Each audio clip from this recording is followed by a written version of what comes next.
ឬសំឡេងភ្លៀងធ្លាក់នៅខាងក្រៅអារម្មណ៍សោកសៅនឹងដល់អូភ្លៀងកាន់តែខ្លាំងបងរងាបេងដូងចង់កាន់ដៃអូនដើរកាន់ដងនងភ្លៀងពេលក៏រុនទាំងអូនខ្លាចទេពេលក៏រុនទាំងអូនខ្លាចទេចង់អោបនាងមេក៏ផើរទេចង់អោបនាងមេក៏ផើរទេស្ដាំទឹកភ្លៀងស្រងរិនចង់ជួពីស្អី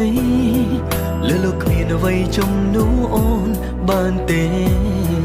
ចង់ឲ្យអូនកេងកាយ